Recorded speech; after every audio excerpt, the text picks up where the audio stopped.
ketua kelasnya mana? Ketua kelas? Ya, silakan siapkan dulu. Siap, gerak.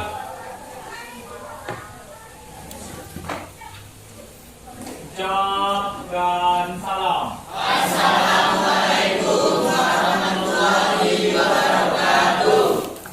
Waalaikumsalam warahmatullahi wabarakatuh. Selamat pagi semuanya. Apa kabar?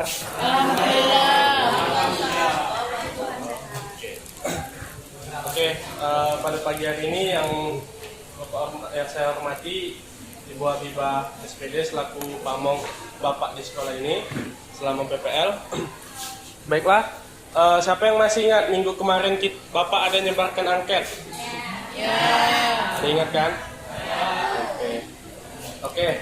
Jadi pada hari ini insya Allah kita akan melaksanakan layanan di dalam bimbingan dan konseling, yaitu layanan bimbingan klasikal. Bimbingan klasikal itu adalah sebuah layanan untuk memberikan informasi di sebuah kelas. Jadi pada saat ini kelasnya adalah kelas 11 IPA 2. Oke. Dari hasil angket yang Bapak sebarkan kemarin, ditemukan bahwasanya permasalahan di kelas ini yaitu adalah permasalahan belajar. Jadi hampir 50% kita yang di dalam kelas ini bermasalah dalam bidang belajar. Jadi pada hari ini insya Allah Bapak akan memberikan layanan bimbingan klasikal yang bertopik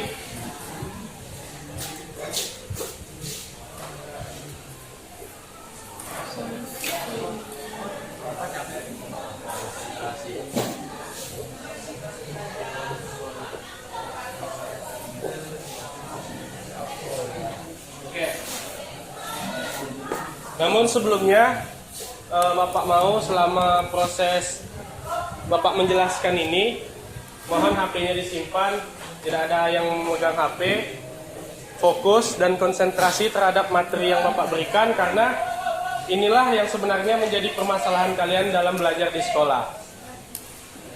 Oke, konsentrasi belajar ini terdiri dari dua kata, konsentrasi dan belajar. Ada yang tahu enggak arti konsentrasi? Fokus, angkat tangan dong. Oke, silakan.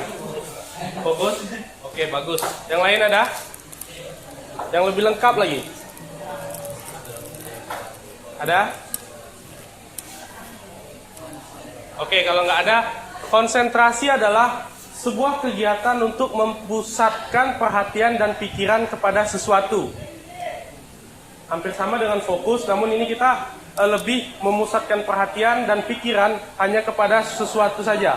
Kita konsentrasi terhadap belajar misalnya, itu kita fokus pada belajar saja, tidak memikirkan yang lain, tidak mengingat hal lain. Itu arti dari kata konsentrasi. Kata yang kedua yaitu belajar. Ada yang tahu? Silakan angkat tangannya. Belajar yang selama ini kalian lakukan setiap hari di sekolah. Ada yang tahu? Ya, silakan lagi. Oke, bagus. Itu dia belajar. Belajar adalah mencari ilmu ataupun menggali ilmu yang ditandai dengan adanya perubahan tingkah laku. Dari yang tidak tahu menjadi tahu, tidak paham menjadi paham, tidak mau menjadi mau untuk berubah. Oke, itulah arti dari belajar. Nah, sekarang jika digabungkan, ada yang tahu artinya konsentrasi belajar? Konsentrasi belajar. Ada?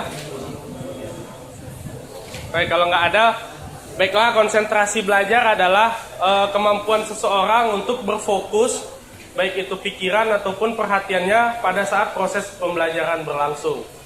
Nah, tanpa kita sadari, konsentrasi belajar ini sangatlah penting bagi kita. Apa pentingnya? Pentingnya adalah agar kita mendapatkan ilmu pada saat belajar di sekolah. Nah, sebelum Bapak memberikan tips kepada kalian bagaimana cara meningkatkan konsentrasi belajar di sekolah, kita harus tahu dulu apa faktor menyebabkan kita ini tidak konsentrasi pada saat belajar. Faktornya terbagi menjadi dua.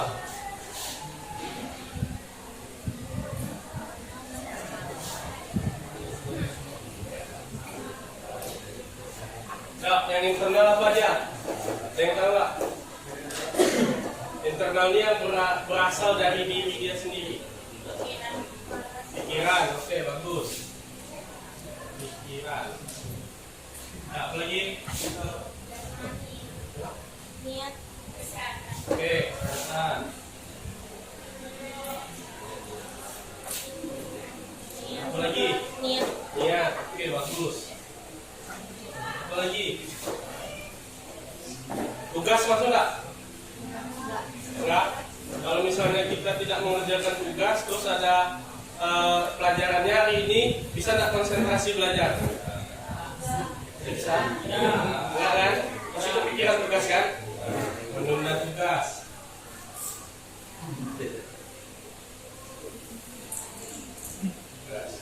Ada lagi yang lain?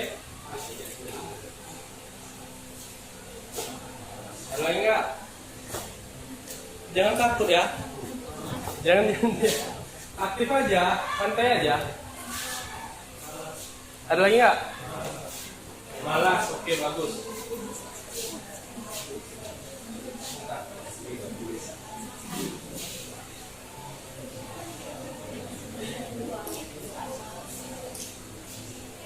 Malas. Oke, sedangkan faktor eksternalnya HP, bagus. Iya.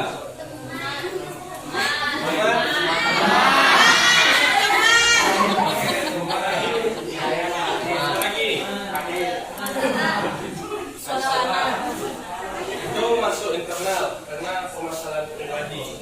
Jadi pikiran. Oke, lingkungan ya.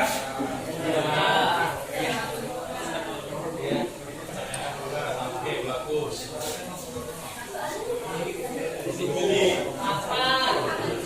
Lapar, ya bagus, betul. Nah, ada lagi nggak? Ngantuk, ngantuk masuk.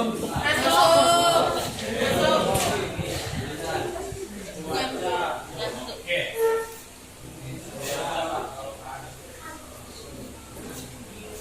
Jadi ya, faktornya pertama yaitu pikiran.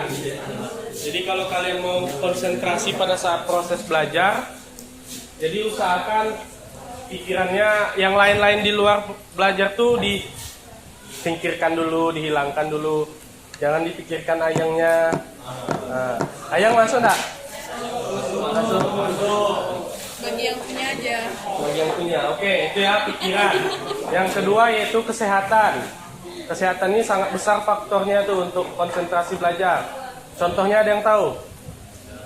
Contohnya pada saat sakit, pusing, itu nggak akan bisa konsentrasi. Meskipun kita udah berusaha konsentrasi, tapi memang pada saat kondisi yang tidak fit itu badan dan pikiran itu tidak bisa menyatu, gitu. Jadi tidak bisa konsentrasi. Dari faktor eksternalnya ada yang pertama HP. Tuh tadi Bapak jelaskan kepada kalian kan, simpan dulu HP-nya agar bisa konsentrasi. Yang kedua yaitu teman. Di sini sering diganggu teman. Sering masalah yang terbesar ya. Nah tuh jadi untuk kedepannya temannya jangan diganggu lagi biar bisa konsentrasi. Kan sayang kalau misalnya tiap hari datang ke sekolah tapi ilmunya nggak dapat, cuma dapat capeknya aja. Yang terakhir yaitu lingkungan. Lingkungan ini bisa jadi suara bising, bisa jadi ada bau yang menyengat, jadi kita tidak bisa konsentrasi. Oke.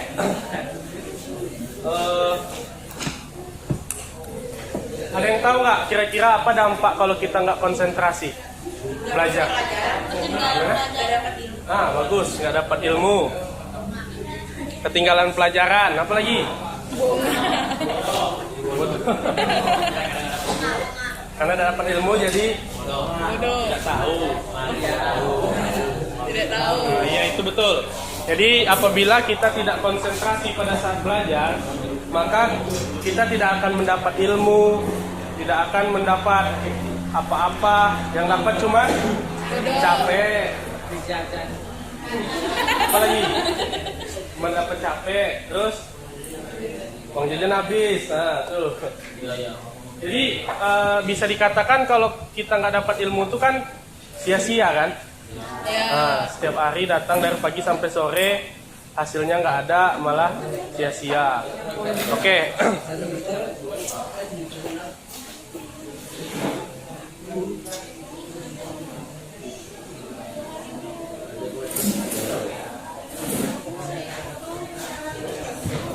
Oke ya.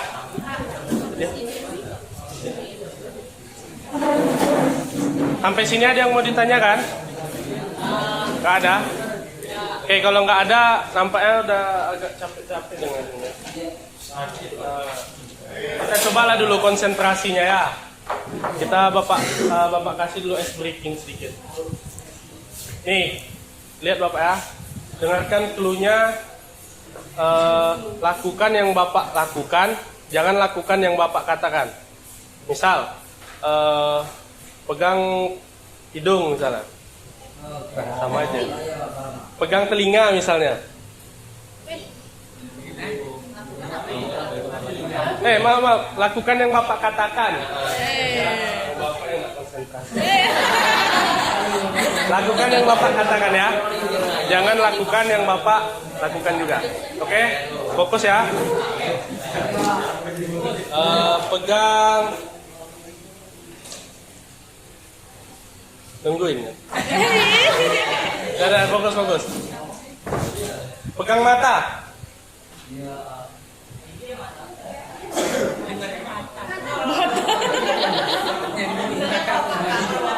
Oke, bagus betul semua ya.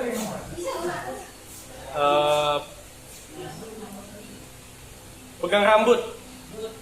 Tidak ada rambut, Pak. Ya, lebih cepat lagi, lebih cepat. Bapaknya nama. Iyalah. Sabar. Pegang hidung.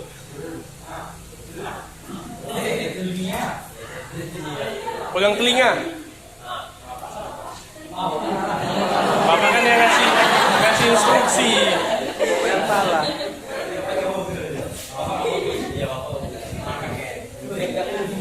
Pegang tangan. Oke ya, tepuk tangan dulu semua. Konsentrasi semua ya. Konsentrasi semua ya rupanya. Oke. Bapak mau ngasih tips beberapa.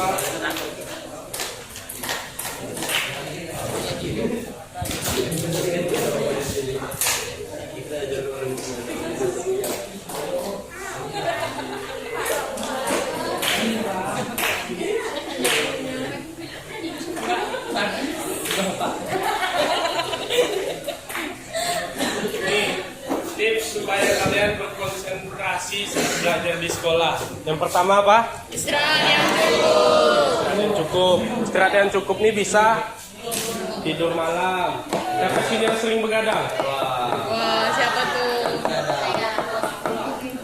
Yang sering sampai pagi. Dia tuh, Pak.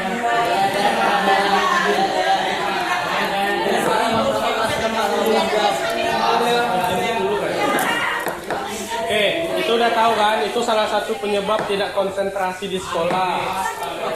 Ya, jadi yang begadang, yang susah tidur dikurang-kurangin supaya bisa konsentrasi di sekolah besok.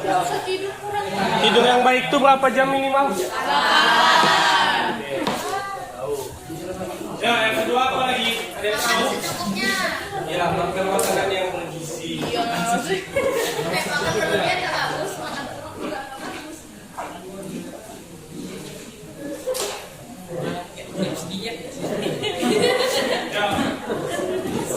Ada lagi yang tahu? Ini apa? HP. Jadi Jual HP. Jual HP di buku.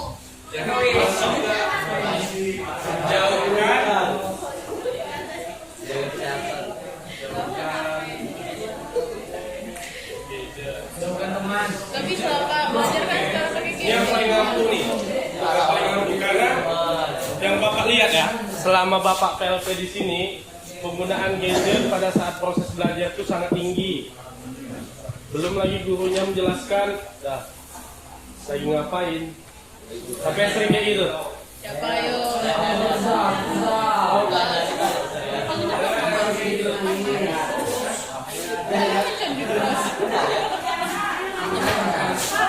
Jadi caranya jauhkan gadget pas mau belajar. Pas mau mulai lagi ibunya, oke perhatian ya. Ibunya udah masuk, mau di-silentkan HP-nya, diletakkan dalam tas. Berapa lah cuma 2 jam pelajaran, cuma 1,5 jam aja. Masa iya nggak sanggup nggak megang HP selama 1,5 jam? Untuk satu guru, ya satu guru. Dan nanti kan pas pergantian jam pelajaran kan bisa cek sebentar gitu. Karena nanti yang nggak tahan tuh ibu lagi menjelaskan, cek dulu sedikit. Tuh, nanti jelaskan lagi 5 menit lagi, cek lagi ada notif nggak? Kenapa sering kayak gitu? Oke.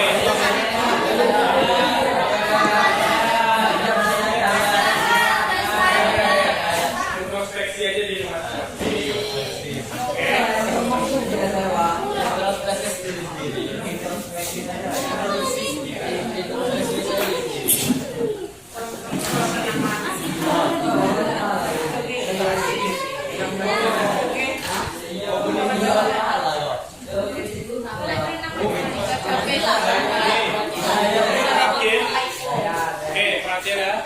Terakhir, jika capek maka istirahatlah. Di sini ada nggak jam pelajaran matematika 4 jam langsung? Ada. Itu kan bisa 2 jam. Regangkan dulu badannya, jangan dipaksa. Karena kalau dipaksa pada saat kondisi kita sedang capek, maka tidak akan bisa berkonsentrasi. Jadi udah habis kan 2 jam pelajaran matematika, ya nyantai aja dulu. Jangan tidak begininya.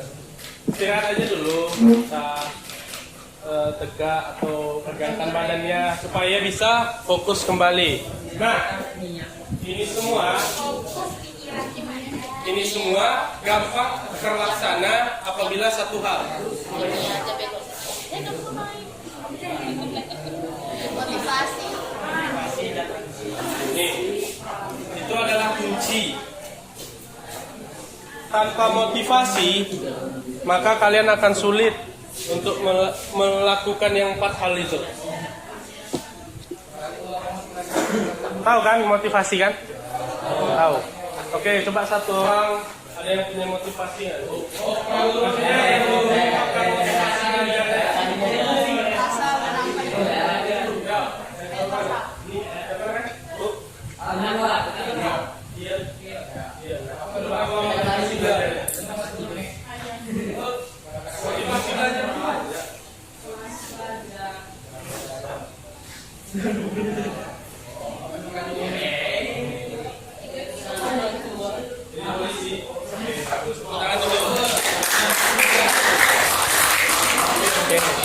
Dia punya motivasi belajar biar bisa jadi polisi gitu. Dengan nilai yang bagus kan bisa tuh. Oke, yang cewek lah. Nah, coba yang lain. Siapa namanya? Yulia. Yulia. Motivasi belajarnya. Di HI. Iya, di kampus. Jadi diplomat. Kampusnya? Undri. Kalau bisa di USI sih. Oke, tepuk tangan dulu untuk Yulia. Yulia bisa diterima di jurusan HI Universitas Riau atau Universitas Sumatera Utara. Sini ada nggak yang motivasi belajarnya mau menghalalkan ayam? Ada nggak? Jangan ya, jangan. Belum waktunya.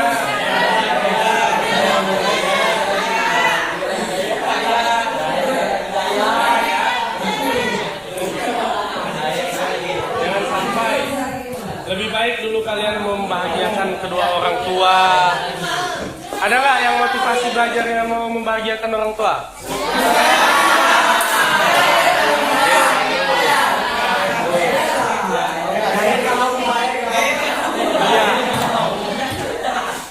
Itulah motivasi yang paling utama. utama. Karena sebagai anak kita pasti mau membahagiakan kedua orang tua kita.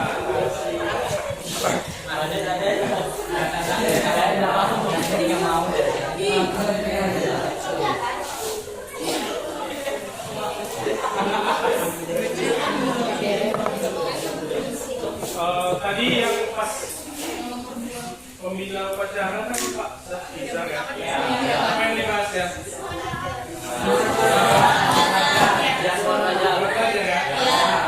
Jadi itulah memang gimana ya?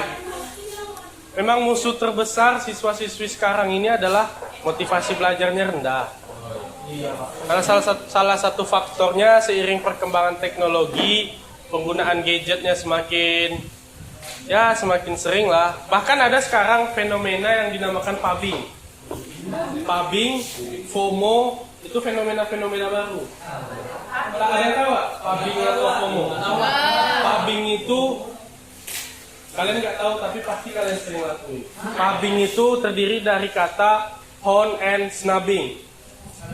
Phone itu artinya HP, snubbing itu mengacukan. Jadi pada saat kalian bukan mengacukan HP ya, bukan mengacukan HP. Pada saat kalian lagi ngobrol sama orang tuh lagi ngomong, kalian main HP. Ada nggak yang pernah?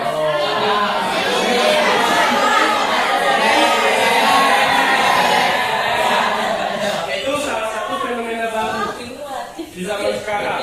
Kalau dulu 10 tahun yang lalu mana ada fenomena pubbing? Ada.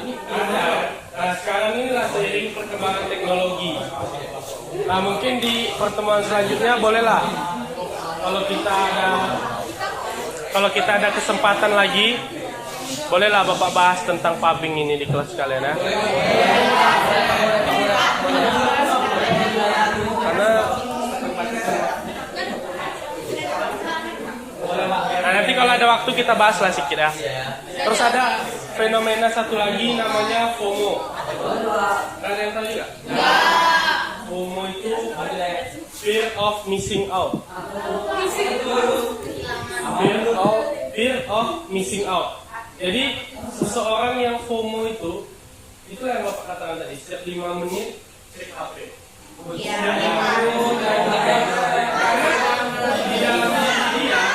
Di dalam diri dia itu udah gimana ya, udah mindsetnya dia tuh takut ketinggalan updatean story kawan-kawan. Karena dia tuh mau tahu kawannya tuh lagi ngapain ya, ceklah story kawan. Coba jujur ya, di sini ada nggak yang nggak sanggup megang HP selama 3 jam aja? Dan tidur nggak kasih hitungan. Sering, oke bagus. Ada nggak yang bisa? Bahkan di kamar mandi pun bawa HP.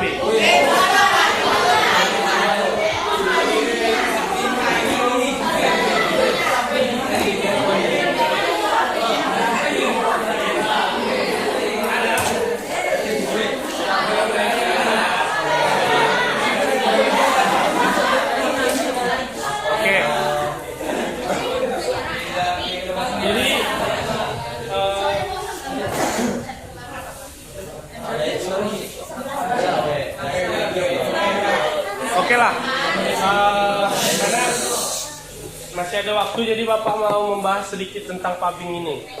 Pubbing ini fenomena baru, jadi sangat berdampak buruk bagi interaksi sosial kalian. Salah satu contoh yang paling sering kita jumpai aja, kalau dulu ya, mungkin 5 tahun atau 10 tahun yang lalu, pada saat kumpul keluarga pasti harmonis kan? Pasti kan enggak kali kan? Jadi enggak tahu 10 tahun yang lalu.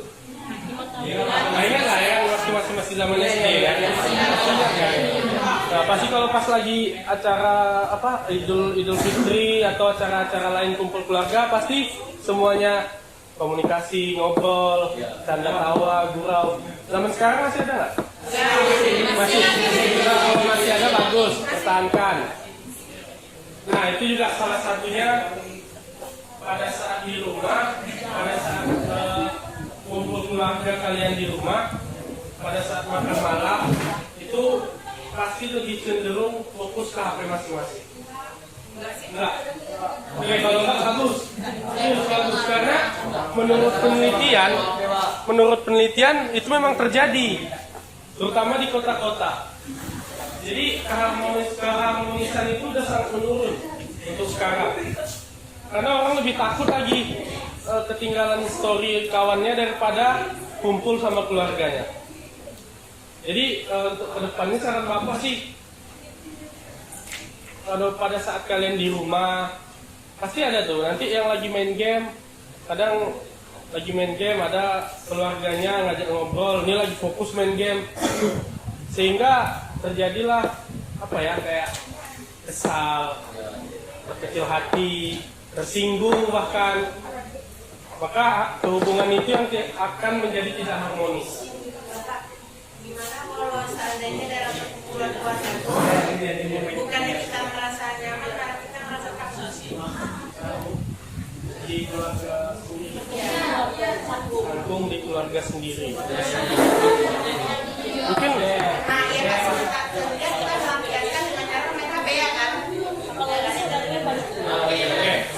Ini ada temannya yang bertanya bagaimana apabila merasa canggung pada saat kumpul keluarga.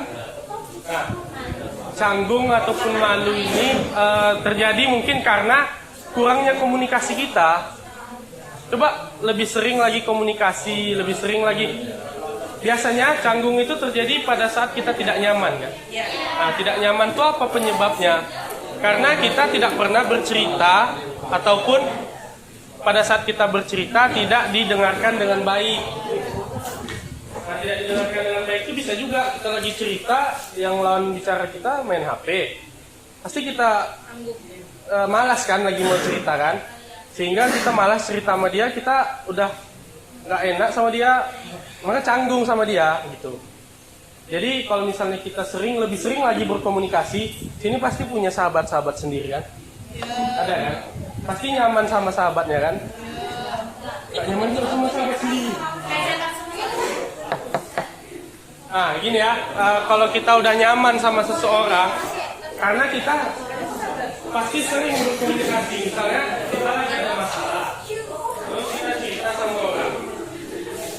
Pasti kalau respon orang itu positif ke kita, pasti kita udah nyaman.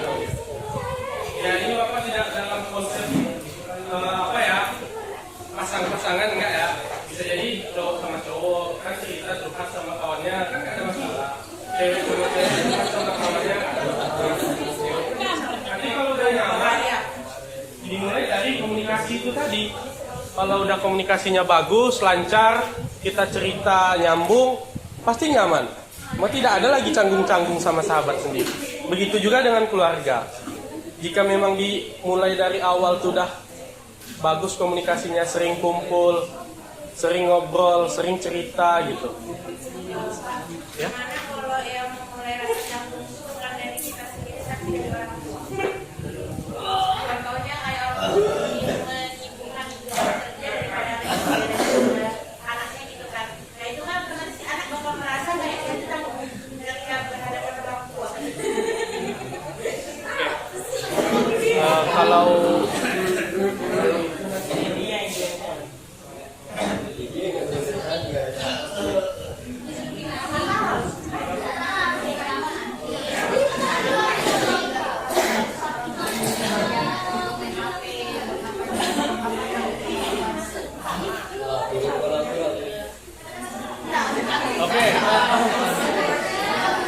kawannya ada yang nanya bagaimana apabila canggung kepada orang tua. Kita tuh canggung dengan orang tua karena orang tua tuh sibuk mengerjakan tugasnya, pekerjaan dia gitu. Nah itulah sebagai anak tugas kita ya, seandainya orang tua kita tidak sibuk ya ajak bicara, ajak ngobrol kan. Nggak mungkin juga orang tuanya kerja 24 jam kan. Di tempat kerjanya kerja, nanti pulang di rumah kerja lagi sampai tidur gitu kan, nggak mungkin kan. Pasti ada saat-saat free-nya gitu. Mungkin pada saat lagi makan bisa kita ajak ngobrol, apa aja kegiatan hari ini Pak gitu, apa aja kegiatan hari ini Ma. nanti kan orang tua kita pasti mulai bercerita, iya tadi kayak gini, di sekolah gini gitu, atau di tempat kerja gini. Nah dengan begitu komunikasi itu akan terjalin.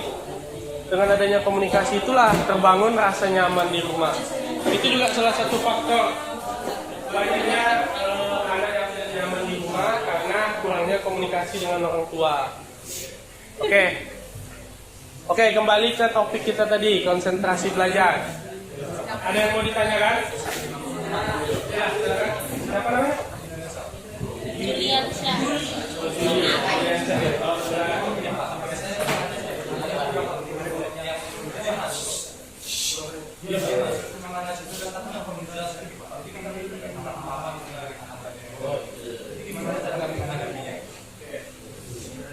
Oke, bagus ya pertanyaannya ya, Julian Syah. Bagaimana apabila ada seorang guru yang hanya memberikan tugas tanpa menjelaskan materi? Gitu. Oke. Guru hanya memberikan tugas tanpa menjelaskan materi itu pasti ada penyebabnya. Mungkin pertama, yaitu tadi kondisinya kurang fit atau tidak memungkinkan untuk masuk kelas, atau ada berhalangan hadir di sekolah sehingga agar kalian tidak ketinggalan pelajaran diberikanlah tugas. Tugas itu juga ada tujuannya agar kalian bisa setidaknya belajar sendiri pada saat ibu itu tidak datang. Kalau misalnya nggak dikasih tugas kan pasti kalian main-main kan. Ya. Nah, jadi dengan diberikan tugas itu harapan guru yang bersangkutan pasti kalian bisa sedikit-sedikit paham materi yang akan dipelajari minggu depannya gitu. Pun juga kalau menurut pendapat Bapak pribadi, nggak mungkin ada satu guru yang nggak masuk terus selama berminggu-minggu gitu. Kecuali memang ada faktornya, entah itu sakitnya parah atau gimana. Tapi rasa Bapak nggak ada lah. Pasti ada 1-2 minggu, setiap 1 atau 2 minggu tuh memberikan penjelasan materi gitu. Jadi misalnya ada guru yang nggak datang, ya kalian baca-bacalah bukunya, kerjakan tugasnya. Pasti kalian sering lihat Google kan kalau ngerjain tugas kan, ya kan? Nah setidaknya pas ngerjain tugas tuh kan kalian baca pun kan dapat pengetahuan, dapat ilmu, ketimbang kalian main-main, ribut-ribut, malah jadi kena marah guru lain gitu. Oke, ini dulu. Ada yang mau tanyakan lagi? Ya, ada yang mau tanyakan lagi tak? Kalau nggak ada yang mau nanya, Bapak yang nanya lagi. Oke, Bapak yang nanya ya. Habibi lah. Habibi. Apa dari konsentrasi belajar sih?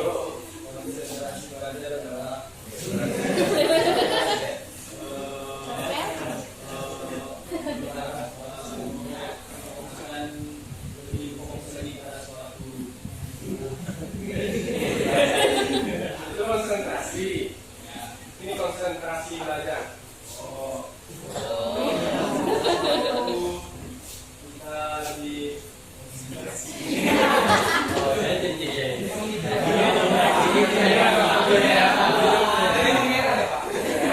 Konsentrasi belajar tadi, ya ulangi. Jangan-jangan satu kelas ini nggak ada yang tahu lagi. Nih silakan.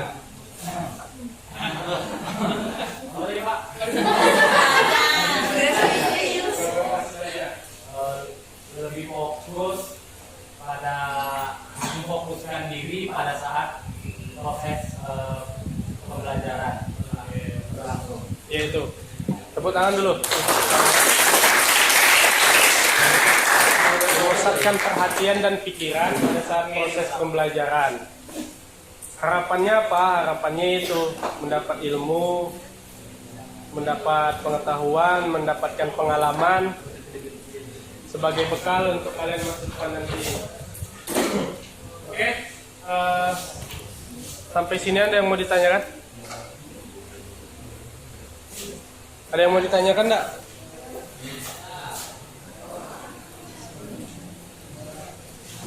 Bapak ada ambil sebuah kutipan.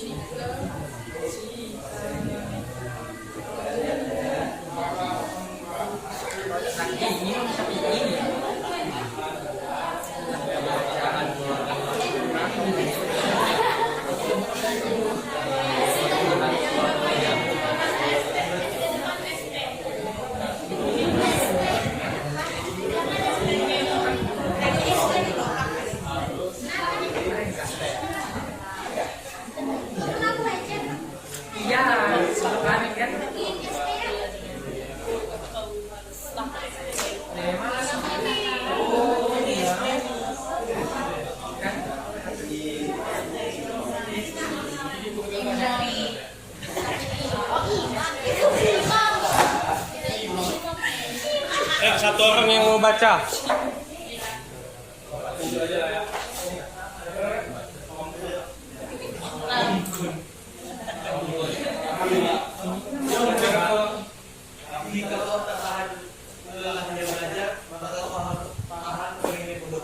Oke.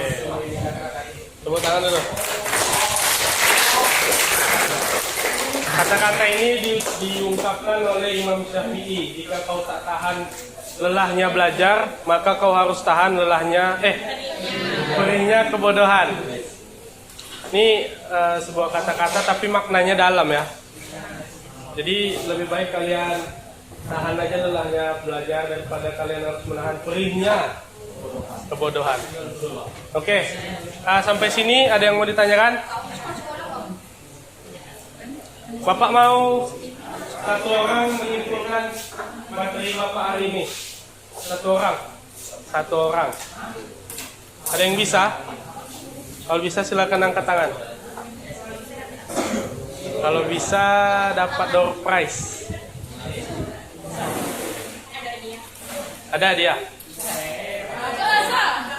Cepat.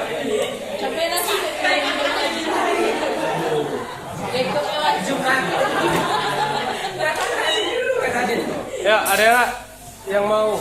Kalau yang mau, Bapak kasih ya.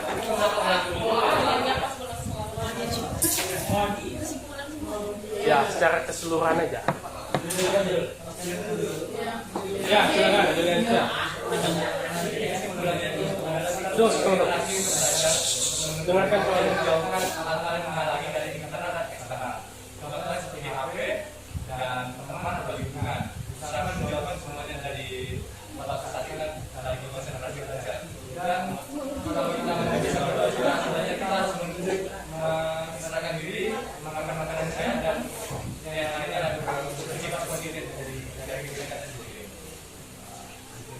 Betul ya. Oke, bagus, tepuk tangan dulu untuk kawannya. Oke, itulah kesimpulannya. Kesimpulannya, maka kita harus berkonsentrasi belajar agar ilmunya masuk pada pikiran kita, di kita. Supaya yang kalian lakukan selama ini itu tidak sia-sia. Kalian dapat ilmu, dapat pengetahuan. Ilmu itu juga untuk bekal kalian sendiri di masa depan. Oke? Ada yang mau ditanyakan sebelum Bapak tutup? Enggak lah. Juli kan nggak itu juga, mana dia? Iya, nanti adanya di luar ini. Bapak nggak ada nyiapin soalnya. Nanti ya, Julian saya. Santai aja lah. Jangan malu-malu. Oke, ada yang mau ditanyakan enggak sebelum Bapak tutup? Kalau nggak ada, ya mungkin itu saja materi Bapak hari ini, konsentrasi belajar. Semoga bermanfaat bagi kalian. Jika ada kata-kata yang salah, Bapak mohon maaf yang sebesar-besarnya. Wabillahi taufiq wal hidayah. Wassalamualaikum warahmatullahi wabarakatuh.